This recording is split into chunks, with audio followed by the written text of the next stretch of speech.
Gubernur Jabar terpilih Deddy Mulyadi kembali menyalurkan bantuan sebanyak 2.000 paket dan kelengkapan lainnya untuk korban banjir dan longsor di Desa Pabuaran, Kecamatan Pabuaran, Kabupaten Sukabumi. Menurut Deddy Mulyadi, bencana yang terjadi di Sukabumi adalah bentuk keteledoran yang luar biasa, akibat banyaknya penambangan liar dan penebangan ilegal.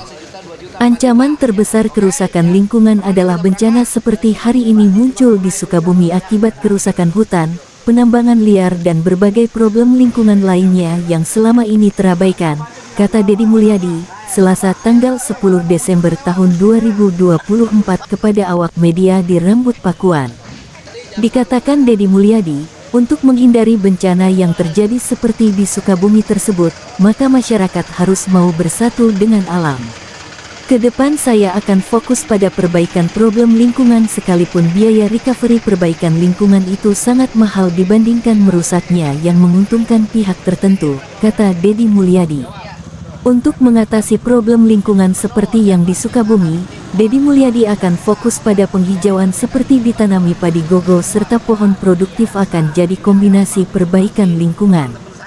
Selain penghijauan dengan pohon produktif, juga akan bangun kampung berbasis lingkungan atau budaya, kampungnya tertata, anak-anak akan terdidik di kampung budaya yang mencintai budaya dan lingkungan, ucapnya. Selanjutnya terkait evaluasi tata ruang di Jawa Barat, Deddy Mulyadi tidak akan membiarkan sawah produktif jadi kawasan industri. Pembangunan kawasan industri di Jabar tak mesti menghilangkan pertanian, peternakan, hutan, semuanya harus terintegrasi dengan masyarakat.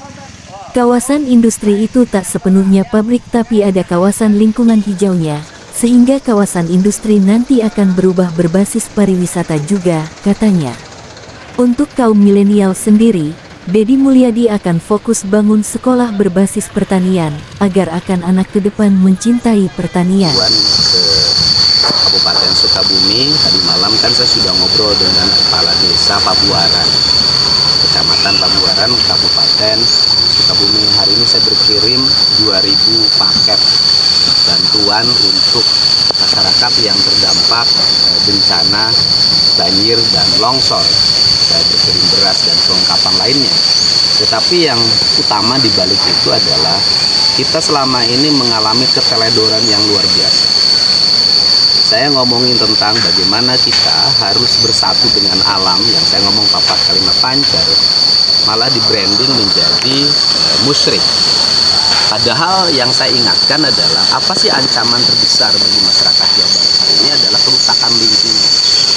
Karena bencananya tiap tahun tidak berhenti. Nah hari ini muncul lagi di Sukabumi. Problemnya kan saya lihat kerusakan hutan, penambangan, dan berbagai problem lingkungan lainnya yang selama ini terabaikan. Sehingga ke depan saya akan fokus menyelesaikan berbagai problem lingkungan ini.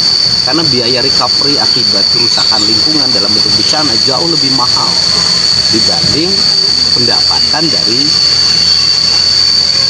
kegiatan yang melakukan kerusakan alam itu dan hanya dinikmati oleh beberapa orang. Kemudian yang kedua, saya mengucapkan terima kasih pada seluruh warga Jawa Barat yang telah memberikan pilihan pada pasangan Deddy Erwan dengan peraihan 14.130.192 suara atau setara dengan 62,22%. Dari 4 calon ini hal yang menurut saya relatif tinggi, walaupun juga kalau dibanding angka survei terjadi perbedaan. Tetapi itu patut kita syukuri bahwa ada kepercayaan dari masyarakat Jawa Barat yang sangat luas, yang tembus angka 14 juta lebih, karena sebelumnya kan maksimal pencapaiannya hanya 8 juta. Nah kemudian juga saya mengucapkan terima kasih pada pasangan calon nomor urut 1, nomor urut 2, dan nomor urut 3 yang kita sudah bersama-sama menjaga demokrasi di Jawa Barat. Dan saya juga mengucapkan terima kasih kepada KPU, Bawaslu, KPU Provinsi, KPU Kabupaten, KPUD Kabupaten, kemudian PTK, kemudian sampai pada para ketua TPS, Panwascam, Panwasdes. Saya ucapkan terima kasih jajaran Linmas, kemudian KPPS, dan TNI Polri yang bersama-sama menjaga iklim demokrasi di Jawa Barat ini berjalan dengan baik. Dan selanjutnya saya berharap tidak ada euforia yang dilakukan oleh para pendukung saya, karena ini adalah kemenangan bersama. Saya ucapkan terima kasih buat Pak Prabowo yang telah memberikan kepercayaan pada saya untuk maju di Jawa Barat, dan para ketua umum partai pengusung baik pusat maupun provinsi Jawa Barat. Hari ini kita fokus ke penetapan tanggal 16 Desember, setelah itu pelantikan tanggal 7 Februari, dan di sela-sela itu saya setiap hari pasti akan terus melakukan kegiatan sosial sebagaimana saya lakukan. Hari ini saya fokus ngurusin bencana, bangun rumah rakyat miskin, apa saja yang bisa saya lakukan hari ini saya lakukan. Dan tentunya kegiatan saya dalam setiap hari adalah bertani, ternak. Hari ini sudah saya siapin lagi, saya ngisi kandang sapi lagi, saya penuhin, ngisi kandang kambing saya penuhin, dan ini bagian dari secara personality saya mendukung Pak Prabowo untuk menjaga ketahanan pangan nasional, karena berkomitmen tahun 2025 tidak impor beras. Kalau seperti itu, maka kita di dalam negeri harus meningkatkan produksi beras, dan Jawa Barat kan merupakan pilar dari beras nasional. Pak, apabila sudah dilantik, hari pertama yang dikerjakan apa, Pak? Ya nanti aja kita lihat. Apa? Tadi masalah bencana yang di selatan, langkahnya apa? Pekerjaan bagi mereka yang menambah. Saya sudah punya konsep itu.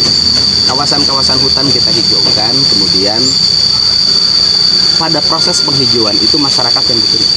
Saya bisa memberikan contoh, ditanamin padi gogo, kemudian ditanamin pohon. Yang satu pohon produksi, dua pohon yang tidak produksi.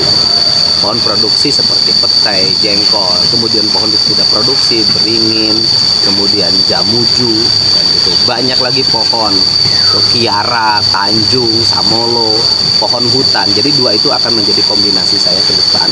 Setelah itu saya akan terkonsen membangun kampung-kampung yang berbasiskan lingkungan. Orang nyebutnya kampung adat. Mereka dididik pada sistem lingkungan, anak-anaknya disekolahin sekolah-sekolah yang punya basic kepariwisataan, sehingga ke depan Jawa Barat daerahnya menjadi hijau-hijau, kampungnya tertata, dan akan menjadi destinasi wisata pedesaan. Dengan kemenangan ini, apakah calon-calon lain sudah komunikasi atau Oh sudah, yang sudah kita telepon-teleponan itu adalah Pak JJ ya, sudah telepon-teleponan dengan saya, kemudian dengan Kang Ronald juga sudah ngucapin selamat. Kemudian Kang Cep Adang dan Kang Acep Adang dan Teh Gita kita sudah telepon-teleponan. Yang sampai hari ini belum ya, paslon nomor 3 mungkin terlalu sibuk, jadi belum sempat saya telepon-telepon. Saya yakin semuanya juga memiliki spirit yang sama, ingin membangun Jawa Barat. Pak, tadi untuk mendukung tahun 2025 tidak impor beras, apa yang dilakukan? Meningkatkan produktivitas pangan dalam negeri. Ya jadi mau tidak mau produksi pangan di Jabar harus digenjot. Digenjot tuh gimana? Satu, saya lihat di lapangan itu al sintannya kurang, traktor seperti itu masih kurang saya lihat. Kemudian teknologi pengelolaan pangannya harus ditingkatkan, karena saya lihat jumlah penyuluhnya kurang dan tidak begitu aktif. Saya jujur-jujuran aja, selama ini nanam padi belum pernah tuh ada penyuluh pertanian yang bertemu saya di lapangan. Ya pertanian itu jalan sendiri aja. Ini penyuluh harus rajin dan punya pengetahuan. Nah caranya bagaimana? Oke, saya ungkapin sekarang. Saya nanti akan kerjasama dengan IPB, kemudian dan seluruh fakultas pertanian yang ada di Jawa Barat. Kemudian saya akan minta sarjana-sarjana pendamping desa. Targetnya adalah meningkatkan produksi pangan.